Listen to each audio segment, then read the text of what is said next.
Hello and welcome to part 2 of the Christmas special. This is if I have decided to split it up into 2 parts. If not, you'll never hear this. So, once again, I want to say thank you. Thank you to the Portsmouth Historic Dockyard and the wonderful team there who allowed me and my team in, especially Jackie and Connor, my camera team, Sam and Richard, and all of you for watching this. Hope you're enjoying them. Let's get on with the M29 Class design. I know I will repeat this many times in the recorded videos that are part of this from the site visit, but I cannot emphasize enough how this design is a triumph of form and function. It isn't, there is not an ounce wasted. It achieves beautiful, simple lines, elegance, and its rugged shape and structure, yet still, it's not something special or fancy, really. That's why it is special. Because it's just, we need a ship which will carry these guns and do this. And we wanted to have better sea clearance than the Humber class did. We really wanted to have better sea clearance than the Humber class did. And so, M29 class are born.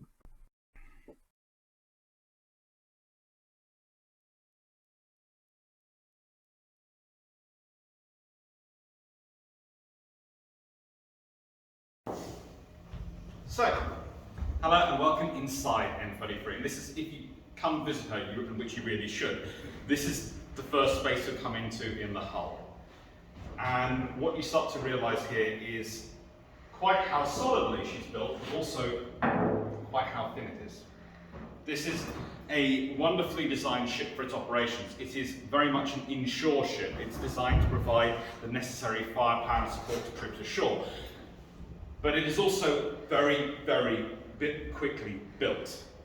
It is Britain using its maritime industry and its naval power base to really shovel out as much firepower as it can to the fronts, whether that be the Western Front, where they're providing support in the Channel Squadron, or, in this case, in the case of M33 and most of our sisters, Gallipoli, to support the troops there. As you can see here, there is quite a large amount of food and storage stuff. And it is quite common that things which were less flammable would be stored forward. Although flour, I'm never quite sure. There are examples of flour being stored forward, but there are also examples where captains were quite careful to make sure the flour was at the back of the ship, because some captains did consider flour to be explosive because they considered it like coal dust. So they were worried with mines, etc. So this would all go into how they were lining up the ship. One of the really nice things about this ship as well, they do actually let you go off and have a look into the mess space.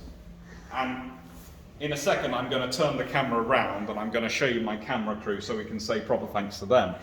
Because as you can see, that is the space where they actually lived in. That is the benches like they would use, that's the hammocks they would have slept in, that's the tables they would have.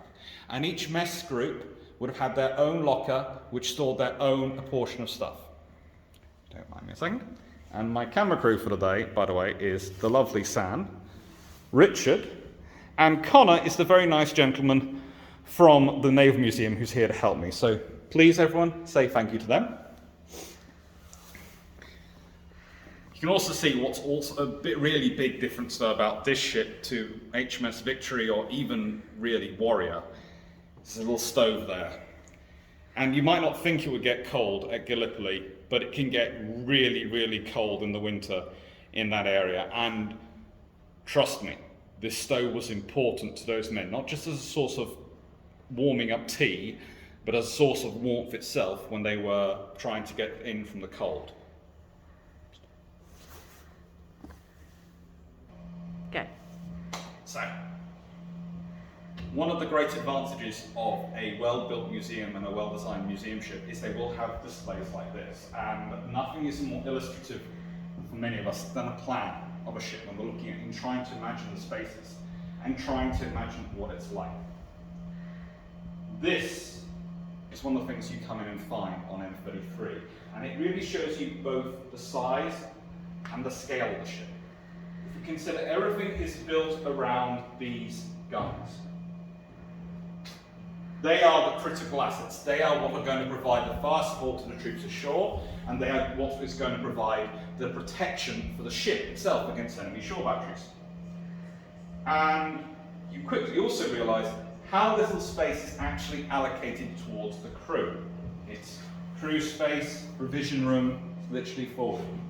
Engine and boiler room is a massive space in the centre of the ship. It's almost guns attached to an engine. There's a bit of space for officers, there's a galley and a wheelhouse, but mostly it's stores, it's magazines, it's shell rooms. It's all built around this engine and these guns. Because that is what M33 is ultimately. It is guns attached to an engine. Its job is to provide fire support. It isn't anything fancy. It isn't for high-speed operations. It isn't for chasing down enemy fleets or looking good on display or taking part in big parades. It isn't going to do any of that. Its purpose is to hunt you down when you're a shore target. Its purpose is to sit offshore and be a target while providing fire support to the troops ashore. And everything is built around that. You can see that in the lines of the bow and the deck, the shaping of the hull, the way the framing is on the side of the hull. Everything is built to give it strength, speed of construction, ease of repair, but most importantly, for it to be able to functionally do its job. And its job is very simple. Turn up where it's needed to and blast shore targets. Nothing more, nothing less. Constructed in two groups, 3 by Harland and Wolff themselves, M29, 30 and 31, but 2, including M33, the survivor we're talking about specifically, were constructed by Workman, Clarke and Company. They were basically subcontractors. They're a very, very good yard themselves. And it's one of the interesting things. We remember Harland and Wolff, but for quite a while, Workman Clarke Company was one of the UK's largest shipbuilders. In fact, in the 1890s, they were the UK's 4th largest shipbuilder. They built transatlantic liners for customers such as Cunard and Alfred Holt, and it's acquired by Northumberland Shipbuilding Company in 1918 after it expands during World War I to meet the demands of the time. Unfortunately, Northumberland Shipbuilding Company is not one of those companies which is well run. They go into receivership in 1927. I realise there are economic conditions here which do not make it good for shipbuilding companies, but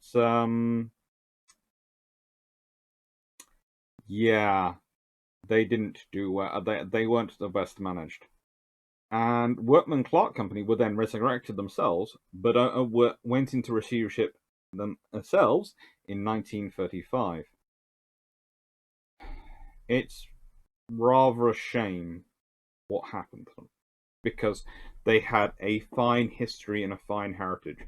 And it's one of those things that if Workman, Clarke and Company were still around in World War II, like Harland Wolff are, it might be that that Belfast was known for 2 large shipyards. They really should be. They're a forgotten group.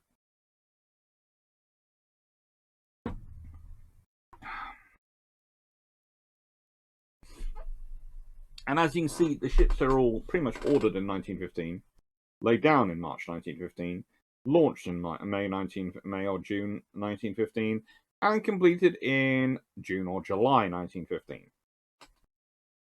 It is a very rapid construction process. March, April, May, June, July.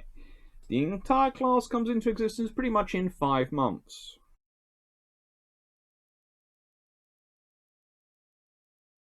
And that is thanks to the skills of Harlan Wolff and Workman Clarke and Company.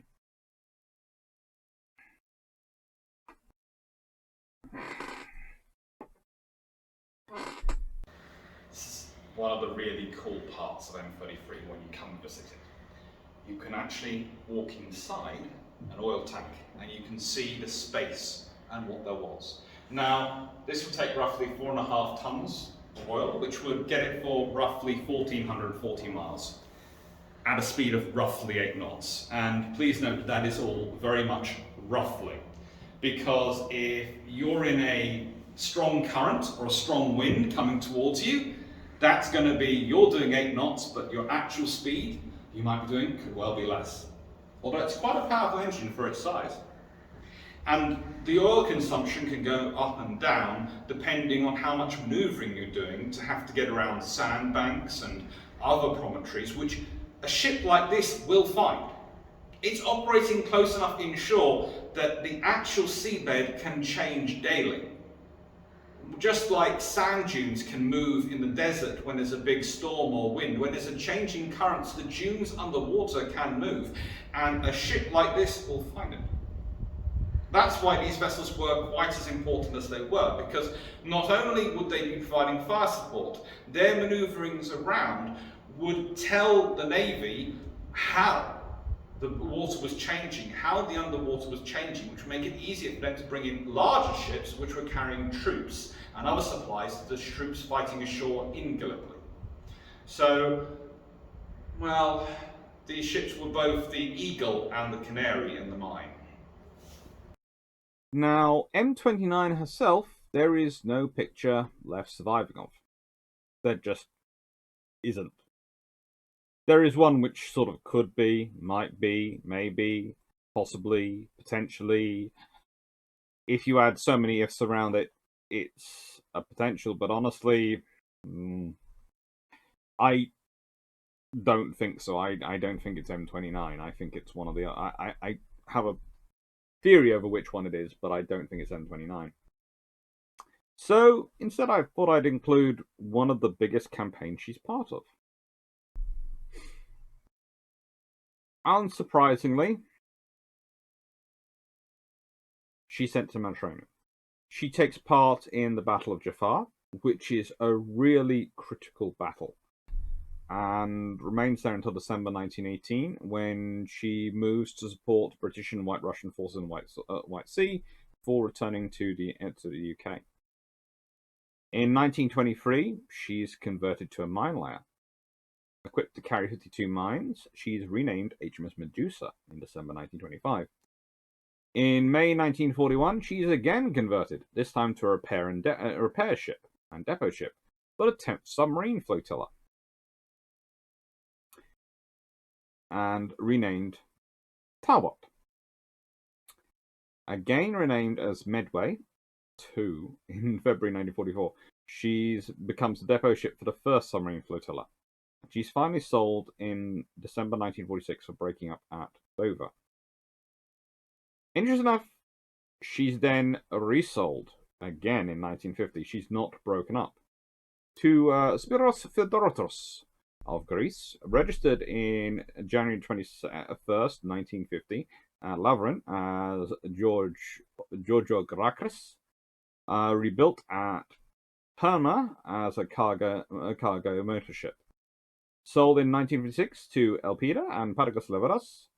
On November 16th, 1971, Giorgio Gracchus was arrested off Cavella Island, this is the ship, Corsair, with a cargo of 12 tons of smuggled cigarettes. Seized and auctioned in 1974. She's broken up at Verde Lagoon. Rather sad. And I can't find any decent photos of her.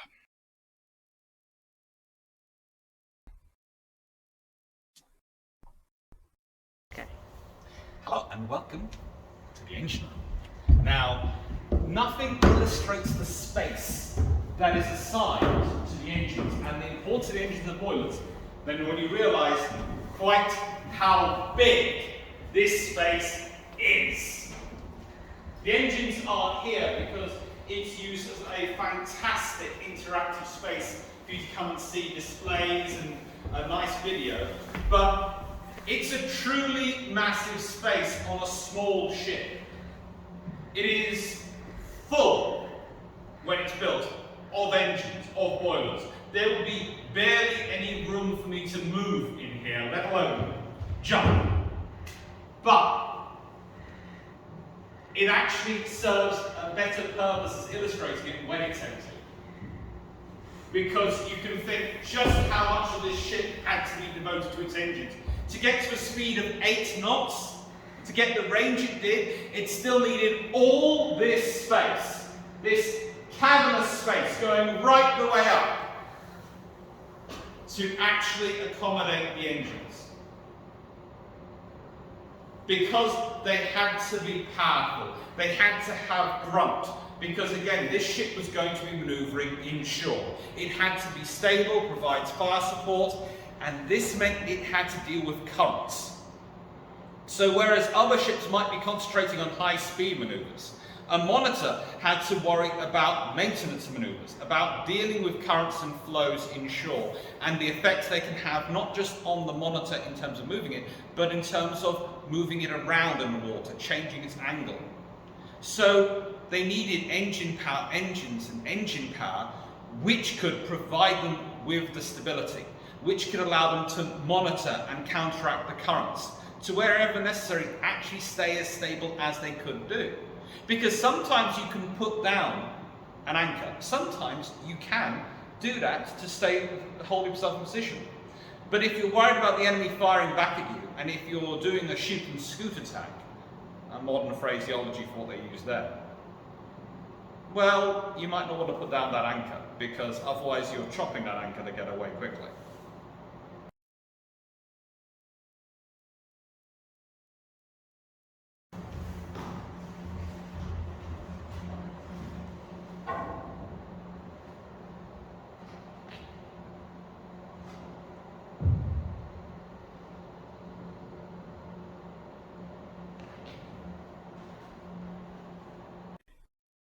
M30? Well, she's a slightly different kettle of fish. She, of course, is sunk, and she is sunk whilst enforcing the blockade of the Gulf of Smyra by Austro-Hungarian howitzer battery, which was supporting the Turkish, and she sunk in May 1916.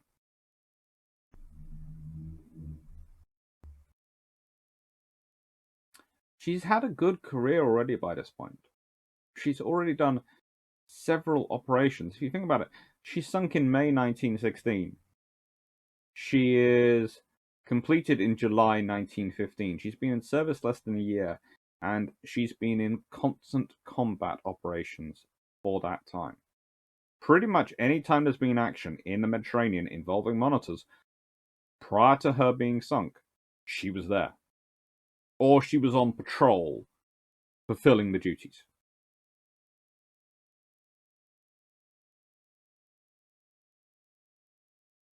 She is a very hard-working little ship, and we're very lucky this picture survives her, because she's one of the few vessels that we actually have decent pictures of. And if I expand this fully, you'll realize what I mean. Fairly high resolution pictures of her and her crew, which is nice. Now, as you walk through M33, this is going to be one of the rooms, especially if you have kids, they're going to love coming to. Because it's all about the crew and action stations. It's all about what they were doing. It's about the Marines, who are at action stations in case of enemy attempts at boarding.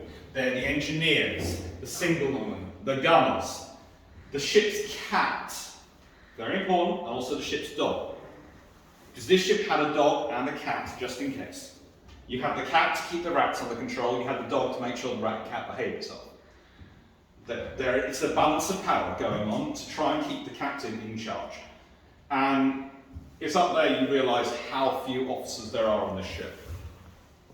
There are 5, including the captain. And one of those would be the senior engineer, one of them would be the senior gunner, the other 2 would be watch officers. And an executive officer included in that. You have all these little packs, which is a really cool thing they have here, and they give you examples of what each crewman might have had in their daily lives as things they were dealing with. The fact is, there's also a surgeon. Although it's rare that a surgeon would be aboard a monitor, but M33 did have one. She was kind of important to the flotilla and they were kind of expecting casualties, so again, but it is rare that you get medical officers attached to these ships.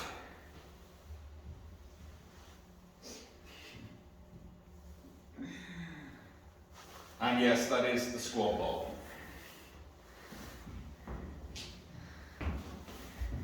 Now, again, you have this display and all these things about how far away from home they were. And it's really well done.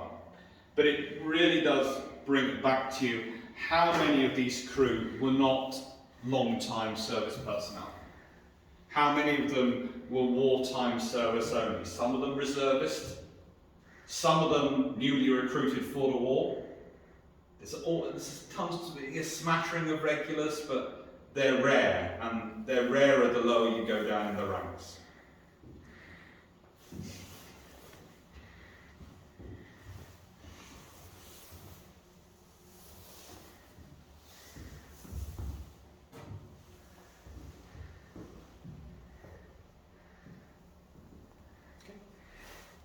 M31? Well, M31 doesn't have a decent photographer, but she does have this wonderful painting. And I really love it because it illustrates all the awnings out, how she'd have actually been to live in, how they would have made living in the hot environment of the Mediterranean and the areas they get involved in out there actually livable.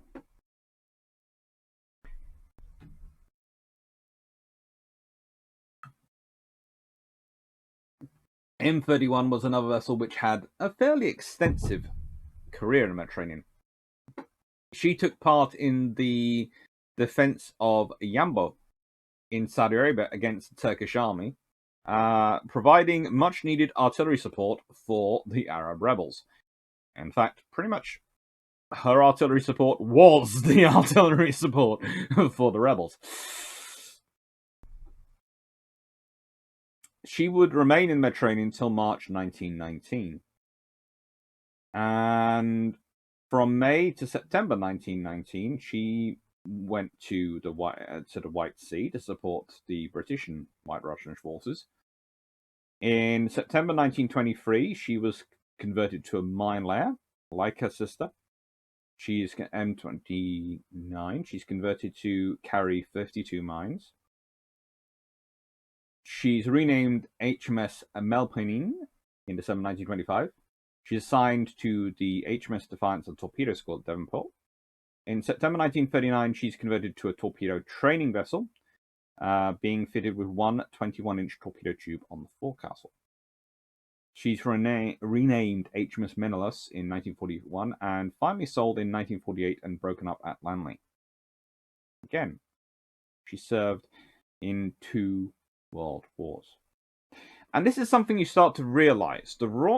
We often think, okay, we look at it and go, well, so how was the Royal Navy preparing for amphibious warfare or supported the army in the interwar period? Well, arguably, they already had quite a stock of ships which could do the job, so they didn't need to do anything. Yes, she's converted to being a mine layer as well. That's because it's useful.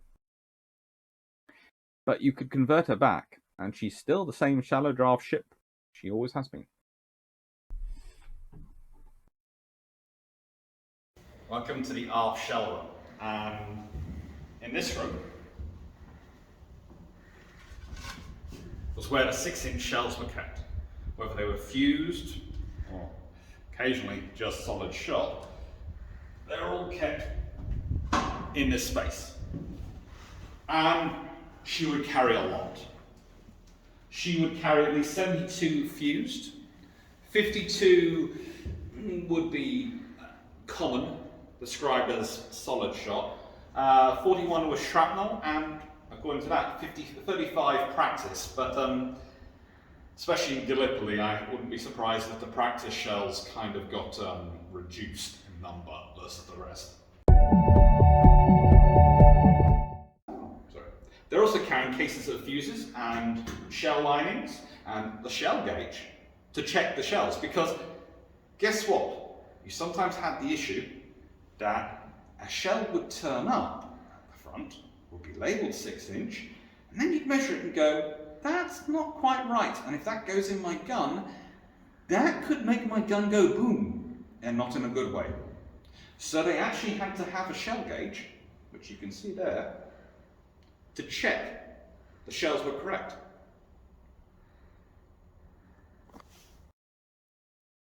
HMS M32.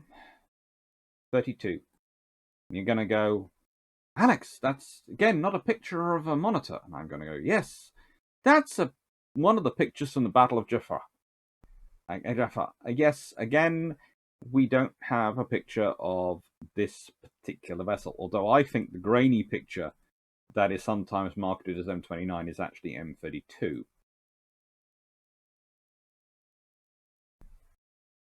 Differences in turret construction, in the way the turrets were formed. But leaving that to one side,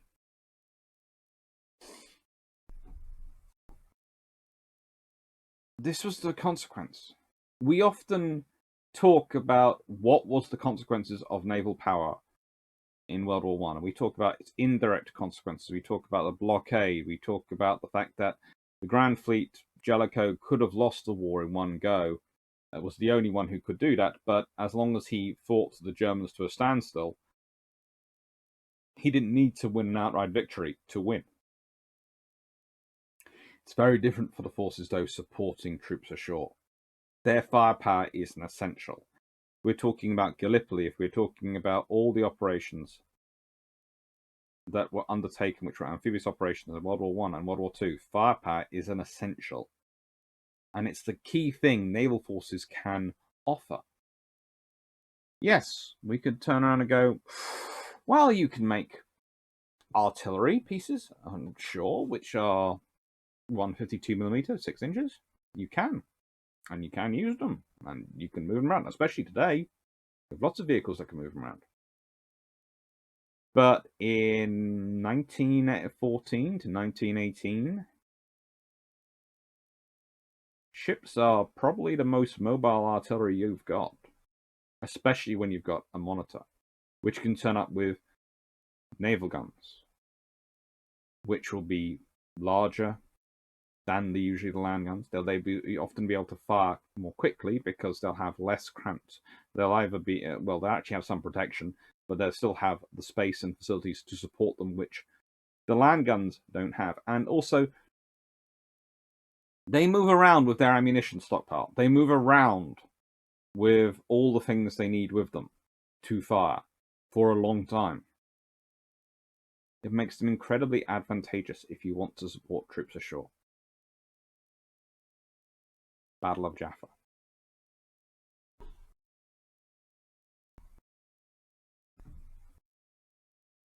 Where, well, there is an interesting list of ships involved. I myself was looking at it and going, that's not a destroyer. That's an old cruiser, but that's HMS Grafton. The destroyers Lapwing and Lizard do take part, and most importantly, though, it's the monitors. 29, 30, and 32. 2 of the Harlow and Wolff members of the class. 1 of the Clarke company, Workman and Clarke company.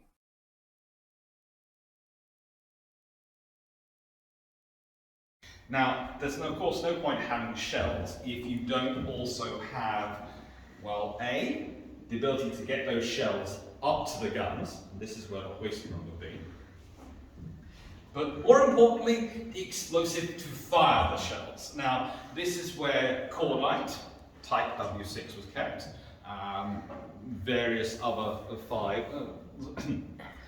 This is where cordite, type W6 was kept, as well as some number 5 cordite, which was slightly more interesting stuff, as well as various cartridges, and more importantly, a thermometer, because, believe it or not, you don't want your cordite getting hot, or necessarily too cold or damp.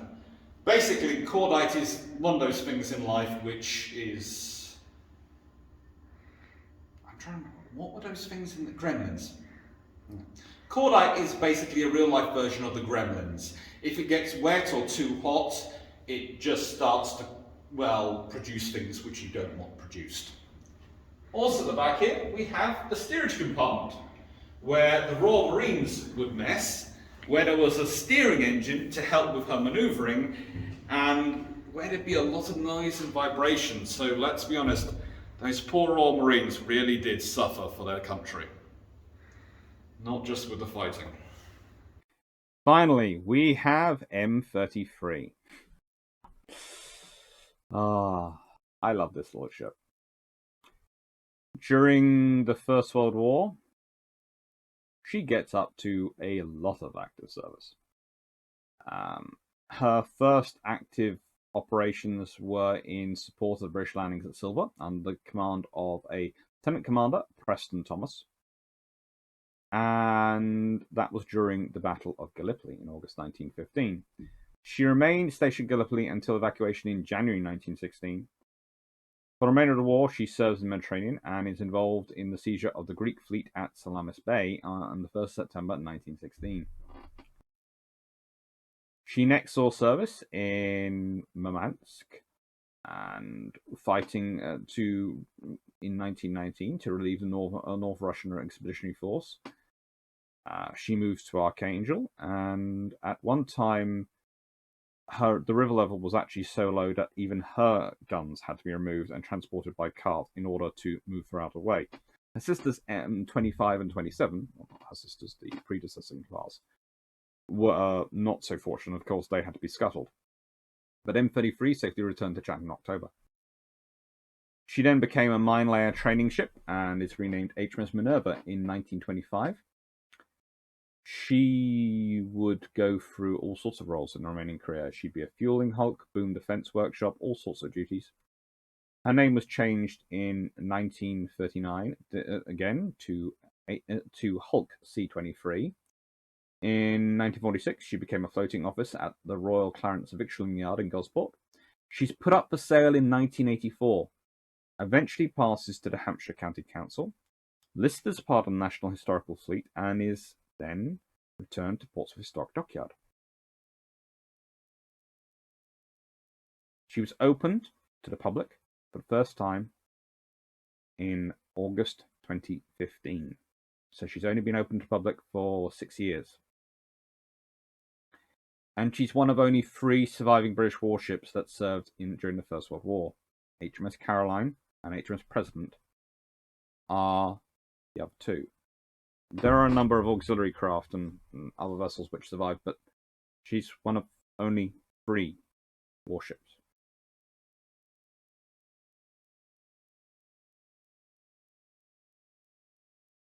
She's a good little ship.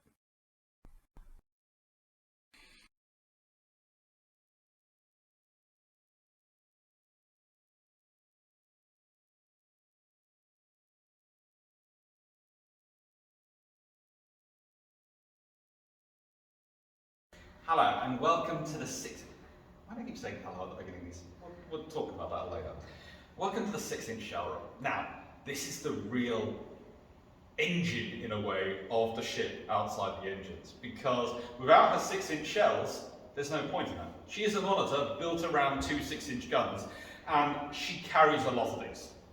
In this shell room alone, she carries 72 Luddick fused ones. She carried 55 common ones, 52 common ones, 35 practice ones, and 41 shrapnel. Now, the 35 practice weren't always there carried. I have a distinct feeling that during Gallipoli, that the practice ones tend to be put ashore, along with some of the other things. But she did definitely carry a shell gauge. Now, the reason she carried a shell gauge is because not all the shells which turned up at the front were created equal. Some of them were badly created, and some of them needed to be checked before they were fired, because otherwise they might make your gun go boom, and not in a good way.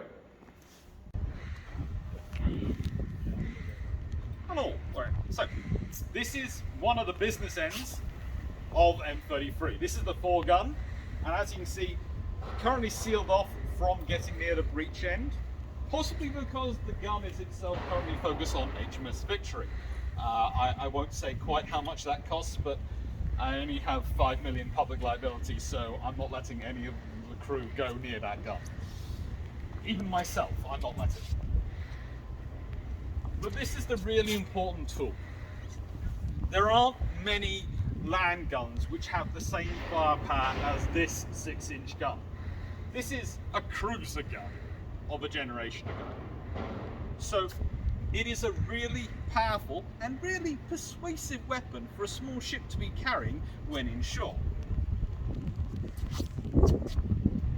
It's also, when you think about it, a rather exposed position, because if you're firing against shore targets, like you would be, let's say, from here, you've got this shield to protect you, but it's a gun shield, like you'd have on a World War II Tribal class destroyer, or many of the other destroyers and smaller ships in World War II. That's it. You've got anyone off the sides of wherever your gun's pointing, they can hit you, and they can hurt you.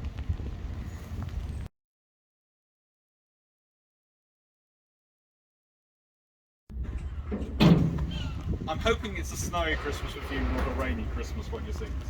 But it is actually a pretty cool day for going around it, because it means we have less people to compete with. This is the wheelhouse.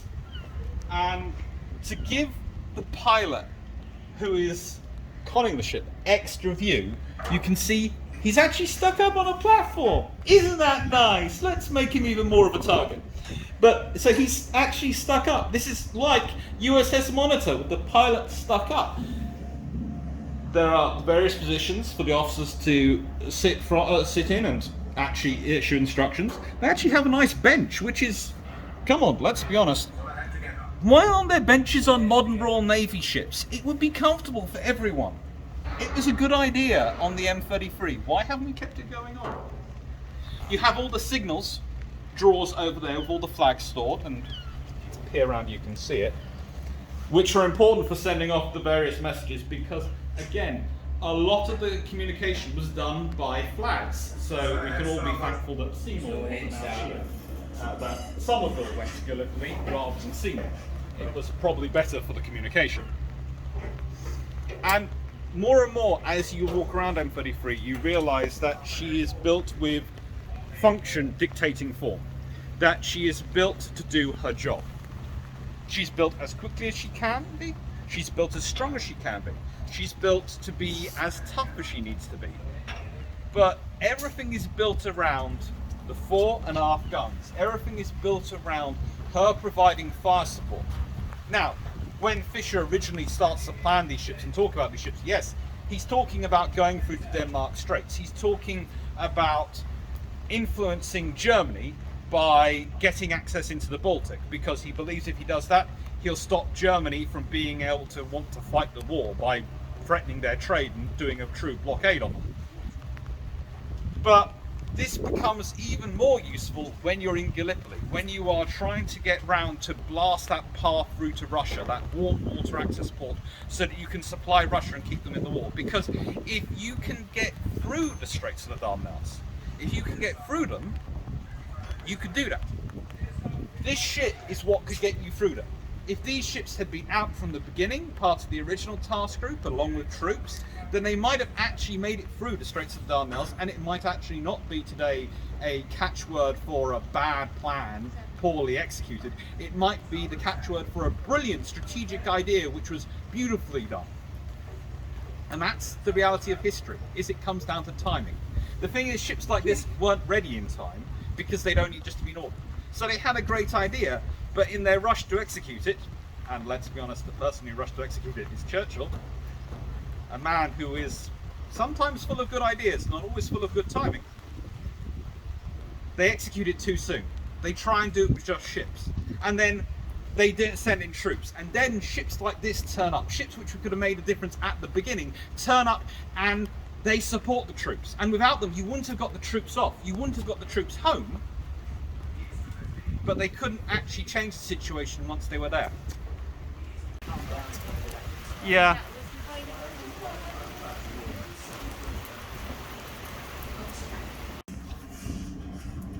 Welcome to the heads, where you have a shower unit, wash basins, and a toilet. Fully flushing. In real life. Not here, thankfully. Important thing on a ship, and a very important thing on a small ship, where you have a small crew. Whoa, gas attack. Get a load of that. Yeah, I'm fairly sure the gas attack he's referring to is one of his colleagues, not the enemy. But it is rather appropriate. It's a well put together display, and this is what this space was for. This ship was about everyone going to the loo, which happens. And you don't want them hanging off the stern, because you might actually have to go backwards. And you can't have them hanging off the front, because you might have them actually need to go forward. So you have proper facilities, proper sanitary facilities, which made these ships even more important in Gallipoli, because trust me, the soldiers wanted to try and get onto the ships when they could for a visit, because toilets. So, we looked at earlier where the sailors slept and where some of the Marines slept. This is an example of officers' accommodation, because you of course have spaces you need for your uniforms and you have your bunk, but more importantly, officers have to deal with paperwork. They have to do a lot of writing.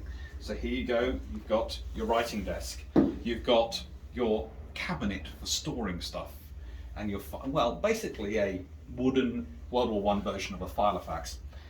And you even have a little shelf here, which has appropriately a rather modern thing on it, but could have a little radio and often would have books on there. Robinson Crusoe's on here, which is always popular in this period. You have a little mirror, a little dressing station, a little space that would be your own, which is really precious on a ship, and really, really precious on a small ship. So for officers, this was the height of luxury. But there aren't many officers on this ship, and not many would have spaces like this. Then, if you had wounded personnel, and they were badly wounded, and they needed to be looked after off the ship before they could be get to medical stations, an officer might well have them sent to their cabin, their room, to look after them, because that was a space they could be put away. Because especially while ships are cleared for action stations, those mess spaces down below, they could be chocker, they could be full of people running around, people organising stuff, people doing all the things they need to do to keep the ship fighting. So you wouldn't actually have the space for someone to recuperate, for someone to be cared for. So mess spaces would often be used as triage stations and may well be used as the actual site of surgery, but officers' cabins can double as spaces that crew can be sent to isolate them, try and give them the best chance of survival. And also, from a pragmatic perspective, perhaps from a morale point of view, to not let everyone see a dying comrade as they go.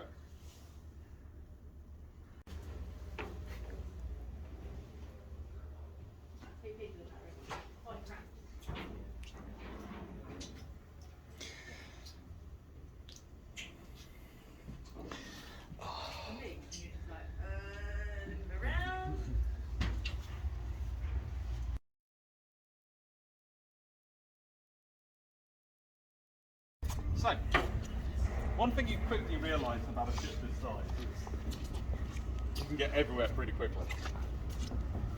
And it really doesn't take long to get from the forward gun up there. Yeah. Now, those of you who are observant will notice that the forward gun is actually on a higher level than the aft. They've actually raised the bow to give her slightly better seakeeping qualities and hopefully prevent her being completely swamped. But also by cutting down the ship like this, it saves weight, which also tends to speed construction, but more importantly, should make the ship slightly faster. Here is the aft 6-inch. And this gun, of course, is focused on trying to get M33 to freedom. So if she starts firing that way, she might be able to get out into the harbour and get away. So this wall is very, very important to keeping M33 here, because we all know she would like to go sailing off into the blue under.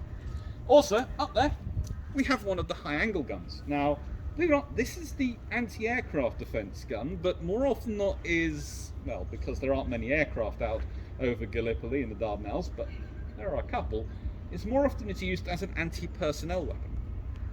It's used to engage targets which are moving rapidly.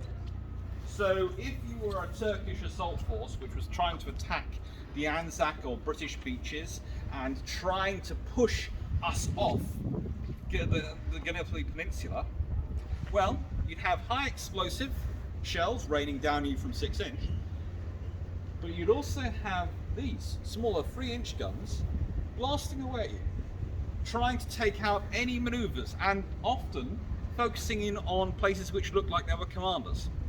So in many ways that was used as a rather large, rather quick firing sniper rifle.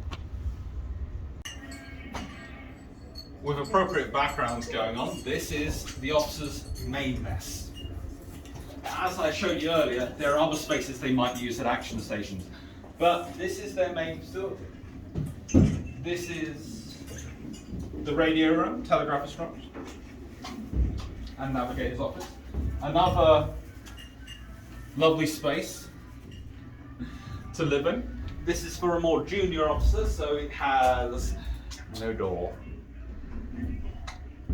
but it still has writing space and all the accoutrements that an officer needs. And this is another officer space, but as we can see, Miss Muggins is sleeping, so please don't disturb her.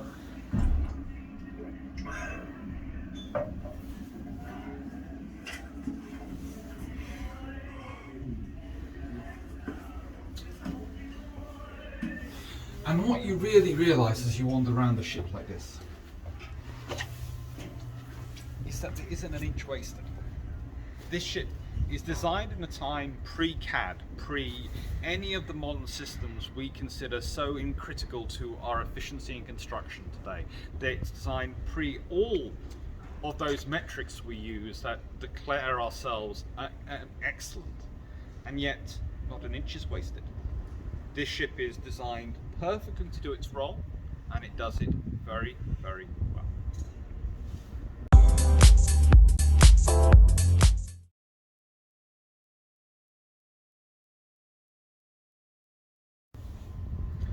So, M33 from the front, and it's actually from here that you can see her lines best. You can see the flare of her bow, you can see the flare and shaping of her hull, you can see the flatness of the bottom, but also you can see the fact that she's got a bit of a cut here. That she is actually designed to try and push through the water. But this is more than just about pushing through the water. I've talked about sandbags, I've talked about things that they can ground in on, and that's always a risk. So you need to have quite a strong bow. But more importantly, that shape, it was hoped, would cause mines, if they did come up close, to be swept along. That they would be pushed either side. And as you can see, there is a little bit of mine protection up front. There are these tubes.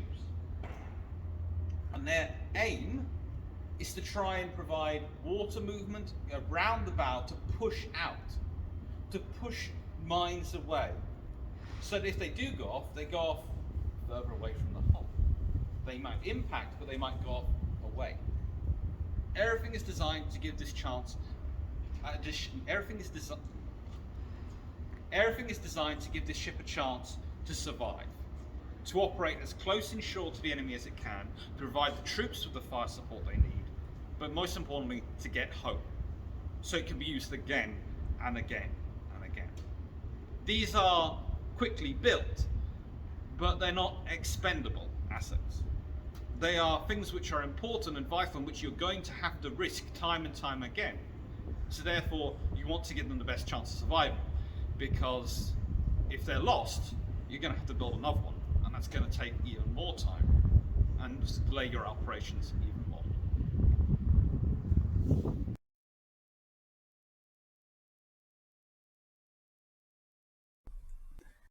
So, a summary. I don't know. And that's not something a historian should probably start off a summary with, but I honestly don't know how to convey the importance of these ships without sounding like I'm overblowing it.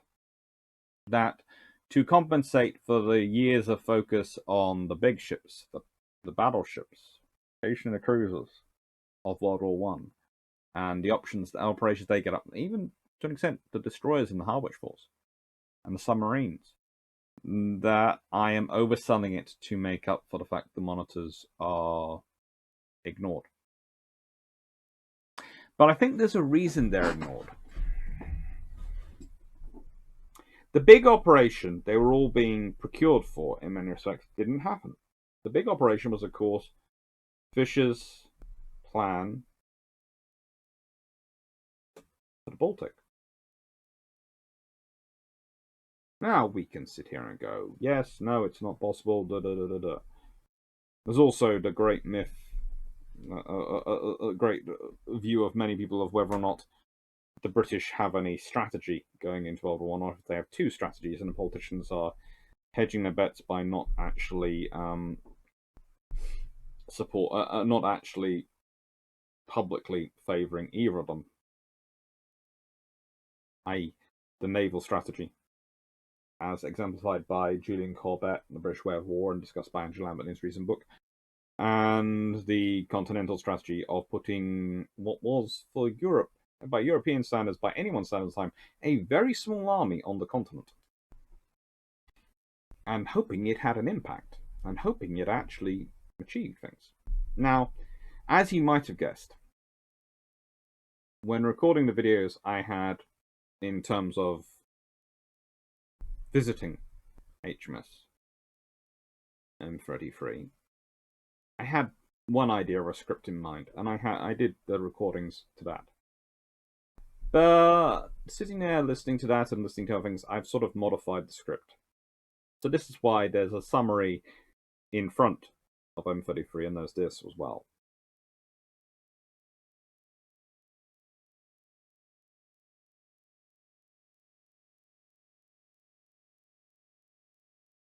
You need a joined-up strategy. Monitors are great ships, but you need a joined-up strategy. Gallipoli could have worked if monitors and troops had been there from the beginning. If you'd been prepared to take probably a lot more losses, you might have been able to actually make Gallipoli work even without them, but you would have had to take losses, and you would have had to also probably modify the pre-dreadnoughts you were using so that they could take hits from mines and keep on going.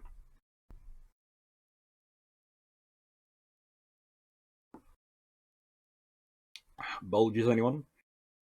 Sealing up forward compartments? Packing them with oil drums that are empty? All sorts of options to sort of preserve and compartmentalize and maintain the buoyancy. All sorts of options you could do, but it takes time to think through. And I think ultimately that's the legacy of monitors for me from World War One. When there is a joined-up strategy, when the Army and Navy work together and actually do work together, they can achieve great things. When either service by circumstance or by personalities of their leadership is forced to go it alone, then they get into trouble. And sometimes that can be big trouble.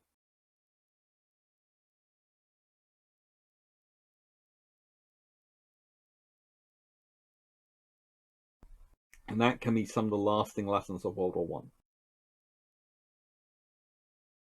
Because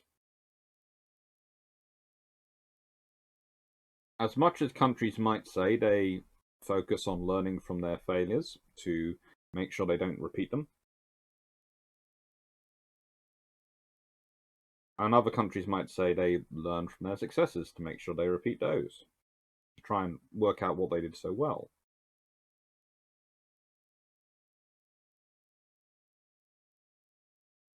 That means that often the operations which aren't quite successes or aren't quite failures get a bit ignored because people focus in on the part of the operation which failed rather than the part of the operation which succeeded. The monitors at Gallipoli succeeded. They did their jobs very, very well. But we don't talk about that.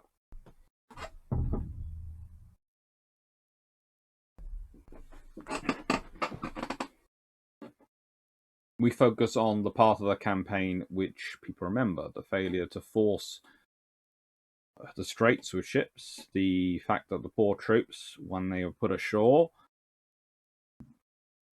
weren't in sufficient numbers and weren't really were deployed after the Ottoman forces had been alerted to the fact that that was where the Allies were going to try it, thanks to the earlier attacks.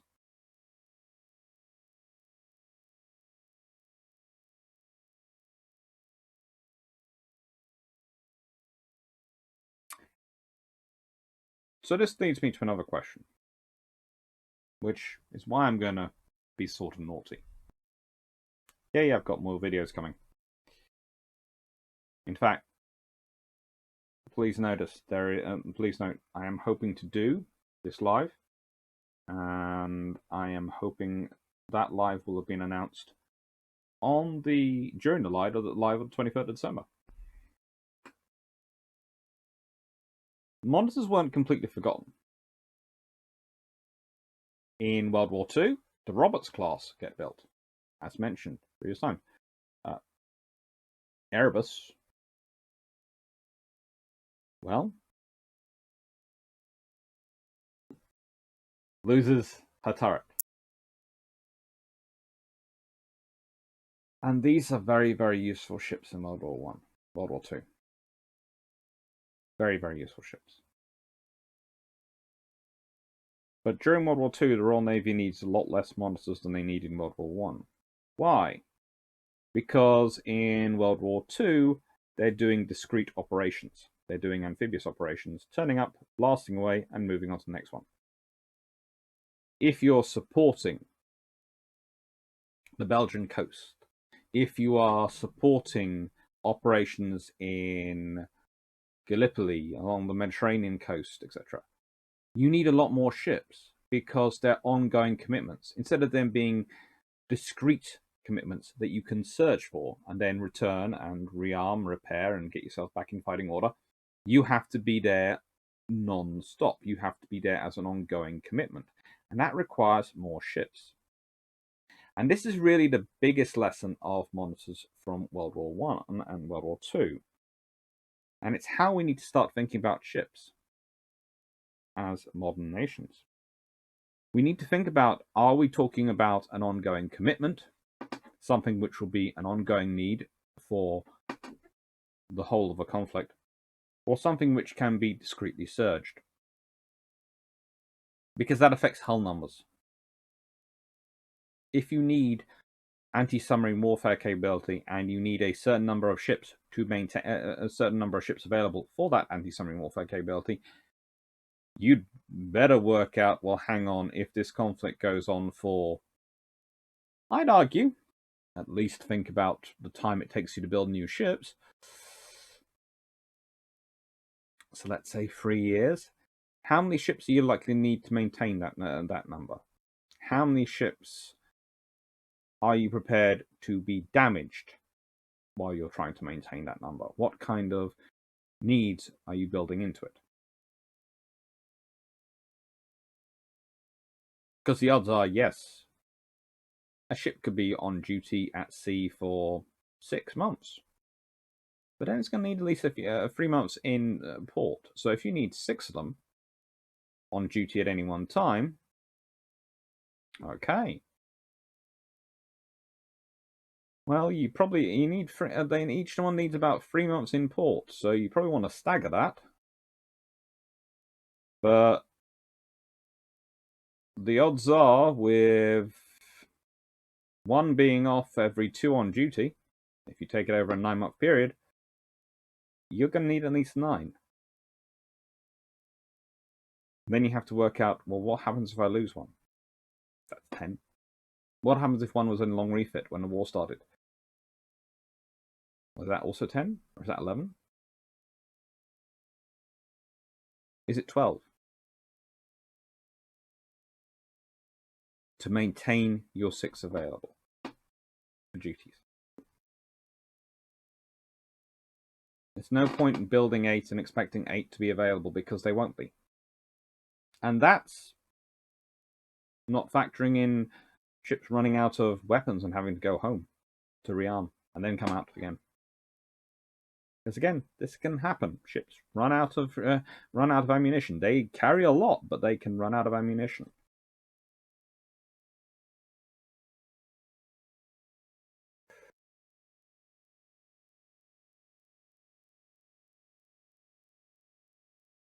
HMS Robert's sister, Abercrombie, in 1943. Look at the size of those bulges. Also, look at the spacing of the guns and the way they're arranged. They are, in many ways, and some people already commented, that they're remarkably like a Nelson class design, you know. Big gun forward, then superstructure, power and secondary weapons all aft. And honestly, I can see the point. And I can concede that actually, to an extent, Nelson and Rodney are a scaled up variation on this design, in that you have all the big guns forward. And it's, of course, not exactly something the Royal Navy often does, is it? To build things in smaller ideas in small, to test them out for other jobs, and then, well, this works quite well, actually, and all this sort of arrangement. It's quite efficient. Let's see if we can't scale it up.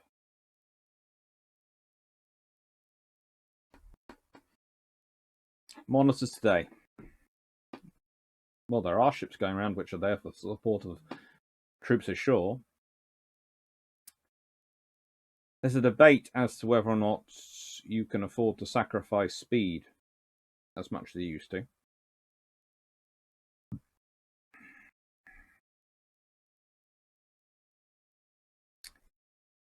But certainly there is still very much a need for ships which can support troops ashore. It's part of any analysis of operations. You need the firepower. And whilst we might not have the big guns we used to have the yesteryears, we don't have 16-inch guns, we don't have 15-inch guns, 14-inch guns, 12-inch guns. We do not have these huge weapons anymore. Although we could recreate them if we really wanted to, with time, effort, and money. What we do have is still the need to provide support. And one of the things I like about this Indonesian tank boat and this sort of idea is, I see it not just as providing support for troops ashore once they're ashore, but I see it as a way of getting the troops ashore, protecting the landing craft and the other ships which might be bringing in tanks, bringing in larger numbers of troops. This is designed to get in close with those landing craft and give them protection all the way in. Because ultimately, if you're worried about fighting a land battle, which is more problematic for you to lose? A landing craft with tanks aboard it and 100 to 200 troops, or a small ship with 30mm or 50mm or whatever cannon on it that's escorting it? You prefer not to lose either. But I would argue one is there to assist with the mission and support the mission. One is the mission. But anyway, thank you very much for watching. Hope you've enjoyed these videos. If you like, please do like, share, and subscribe. And happy Christmas.